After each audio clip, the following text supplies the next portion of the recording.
हरे कृष्ण। बहुत बहुत धन्यवाद सभी भक्तों को। तो आशा कर रहा हूँ सबको सकुशल है और कार्तिक व्रत सुंदर से पालन कर रहे हैं सब भक्त। तो ये जो व्रत उत्सव हम पालन करते हैं बड़े ही हम उत्साह के साथ पालन करते हैं, खास करके हम भारतीय लोग, क्योंकि ये भारत एक उत्सव प्रधान देश है। भारत उत्सव प्रधान देश होने के नाते हम भारतीय अर्थात भारतवासी भी भारत के प्रत्येक उत्सव को बड़े ही उत्साह के साथ पालन करते हैं। ठीक है, परंतु उत्सव को पालन करने से पहले इस उत्सव की महिमा, उत्सव का अर्थ, उत्सव का प्रकृत अर्थ हमें समझ लेना चाहिए। इनको समझ के हमें प्रत्येक उत्सव पालन करना चाहिए। उत्सव दो शब्दों से बना है, एक उत, दूसरा सब, सब सब, सब सब। तो उत्सव दो शब्दों से बना है, उत और सब। उत शब्द का अर्थ होता है अपसरण करना, यानी दूरीभूत या निवारण करना, नष्ट करना। उत शब्द का अर्थ है नष्ट करना, अपसरण करना। और सब शब्द का अर्थ है भौतिक दुख कष्ट। अर्थात उत्सव शब्द का अर्थ है भौतिक दुख कष्ट को निवारण करना, दूरीभूत करना, अपसरण करना या नष्ट करना। अर्थात जिस कर्म के द्वारा हमारा भौतिक दुख कष्ट नष्ट होता है वही उत्सव है। इसलिए हम सबका कर्तव्य है उत्सव के माध्यम से हमारे हृदय के दुख और कष्टों को निवारण करना। उत्सव के पालन के माध्यम से हमारे हृदय में जो छुपा हुआ दुख और कष्ट है, कलुषता है, उसको निवारण करना, उसको दूरीभूत करना, उनको नष्ट करना।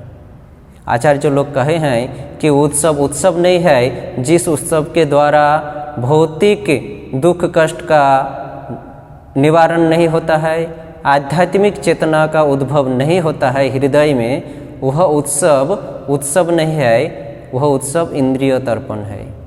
इसलिए हमें ध्यान देना चाहिए। हमारा कर्तव्य है कि प्रत्येक उत्सव के द्वारा प्रत्येक व्यक्ति के हृदय में आध्यात्मिक चेतना को जागृत करना। अगर कोई ऐसी उत्सव जिस उत्सव को पालन करने के माध्यम से किसी के हृदय में आध्यात्मिक चेतना का उद्भव नहीं हो रहा है, वह उत्सव उत्सव नहीं है, वह उत्सव पंडश्रम, शास्त्र कह रहे हैं, शास्त्रीय भाषा कि वो उत्सव उत्सव नहीं है, वह उत्सव पंडश्रम, पंड यानी पशुओं के जैसा श्रम करना है, पशुओं के जैसा परिश्रम करना है। पंडश्रम है वो उत्सव जिस उत्सव के द्वारा व्यक्ति के हृदय में आध्यात्मिक चेतना, आध्यात्मिक ज्ञान जागृत नहीं होता है। तो इसलिए हमारा कर्तव्य है प्रत्येक उत्सव को हम ऐसे पालन करें कि प्रत्येक व्यक्ति के हृदय में आध्यात्मिक चेतना, आध्यात्मिक ज्ञान जागृत हो। तो भारत में अनेक उत्सव हम भारतवासी पालन करते हैं। तो उन अनेकानेक उत्सवों में से एक प्रधान उत्सव हमारा है दीपावली उत्सव, जिसको हम बड़े धूमधाम के साथ पालन करते हैं। भारत के हर क्षेत्र में, यहाँ तक आजकल विदेश में भी ये दीपावली उत्सव को पालन करते हैं, दीपावली उत्सव की मान्यता देते हैं, पाश्चात्य देशों में भी। तो जो भी हो, खास करके हम भारतवासी दीपावली उत्सव को बड़े ही धूमधाम के साथ पालन करते हैं। दीपावली शब्द भी दो शब्दों से बना है, एक दीप और दूसरा आवली। दीप शब्द का अर्थ है प्रदीप, दिया या लाइट, और आवली शब्द का अर्थ है लाइन या रो। अर्थात दीपावली शब्द का अर्थ है दीपों का लो या लाइट्स रो, दीपों का लाइन या लाइट्स रो। दीपावली दीपों का लाइन या लाइट्स रो। दीप का अर्थ है लाइट और आवली का अर्थ है रो। तो अर्थात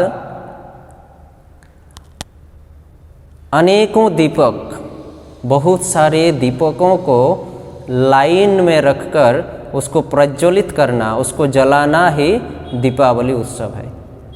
अनेकों दीपों को एक साथ लाइन में सजाकर, रो में सजाकर उसको प्रज्वलित करना ही दीपावली उत्सव है।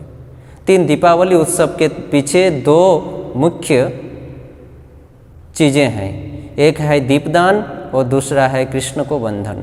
ये दोनों विषय, दीपदान और कृष्ण बंधन, दोनों ही भगवान की दिव्य लीलाओं के साथ जुड़े हुए हैं, जो कि आचार्यों ने शास्त्रों में वर्णन किए हैं।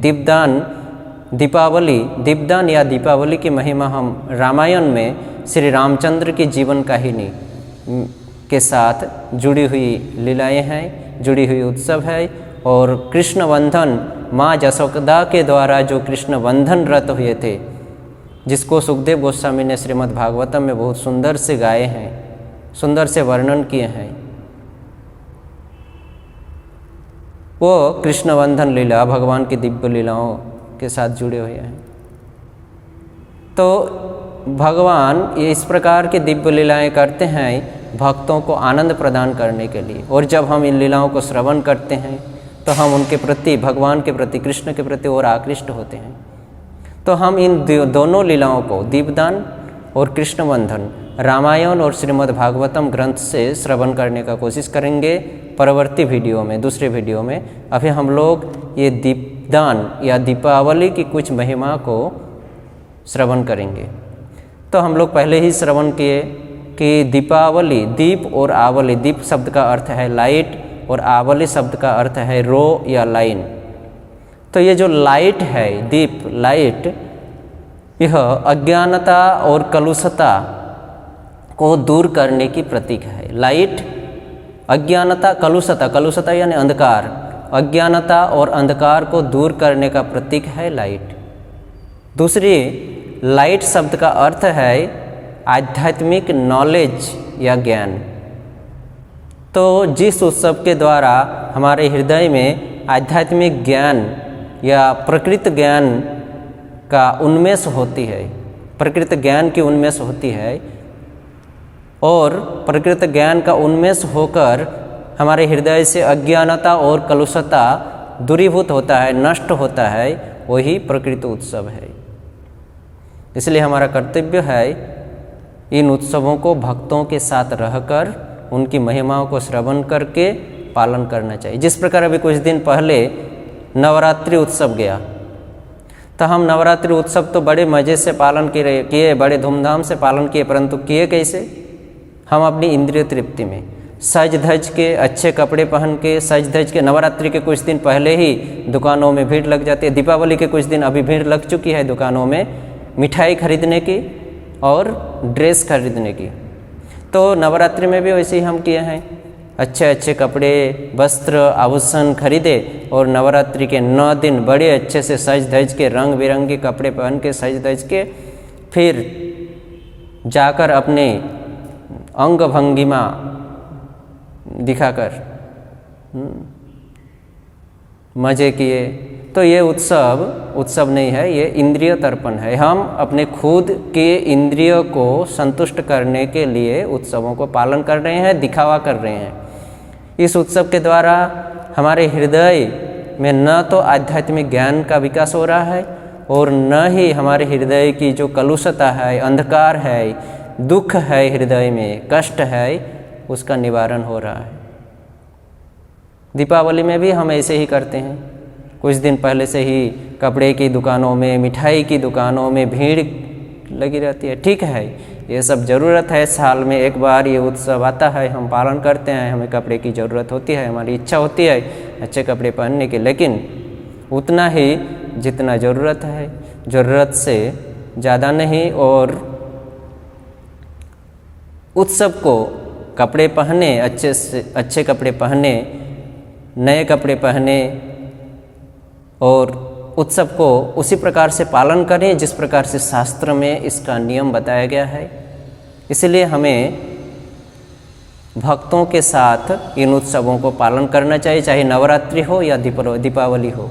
भक्तों के साथ रहकर इनकी महिमाओं को श्रवण करके, इनकी महिमाओं के महात्म्य को समझकर इन उत्सव को पालन करना चाहिए। तभी हमारे हृदय की जो अज्ञानता है, कलुषता है, वो नष्ट हो सकता है।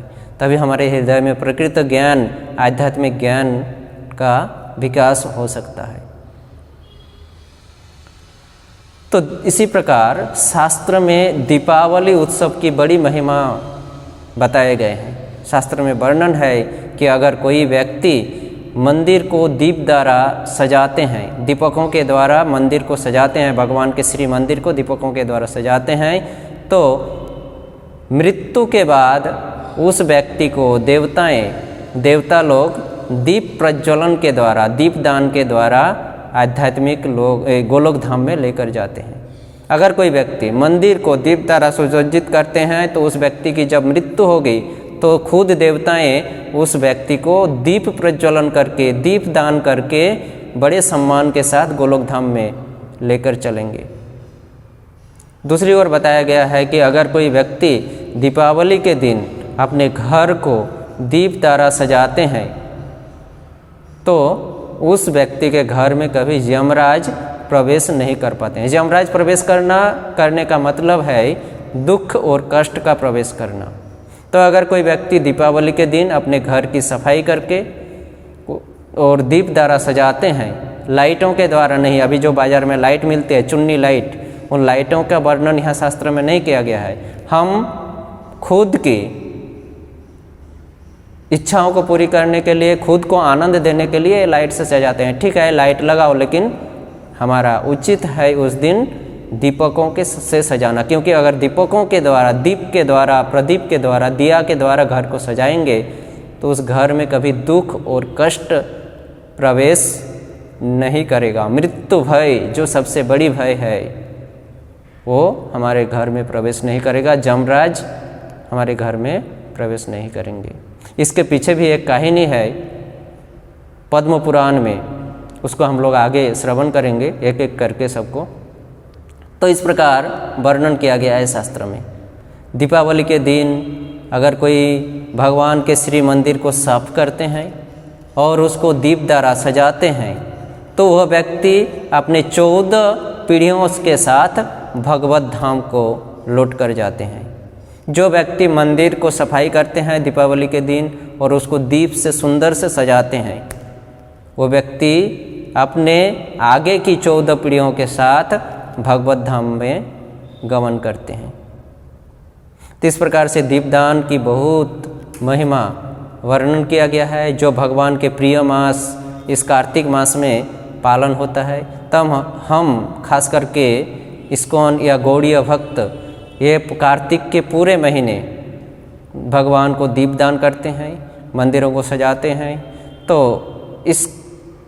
इसका ये जो प्रभाव है, ये जो तुच्छ एक सेवा हम कर रहे हैं छोटी सी भगवान की, तो इसकी कितनी बड़ी महिमा है इसे हमें पता नहीं चल रहा है और हमें पता भी नहीं चलेगा, परंतु अंदर अंदर से जो इसका प्रभाव है ये तो हमारा बढ़ रहा है। जिस प्रकार दीमक लकड़ी को अंदर अंदर से खा जाते हैं, बाहर से वो देखने में अच्छा लगता है लेकिन अंदर अंदर से उसको खोखला कर देते हैं, उसी प्रकार हमारे जीवन में दुख और कष्ट हमारे जीवन की गति को, हमारे जीवन को खोखला बना देते हैं। परंतु वही आध्यात्मिक चेतना या आध्यात्मिक ज्ञान या आध्यात्मिक कर्म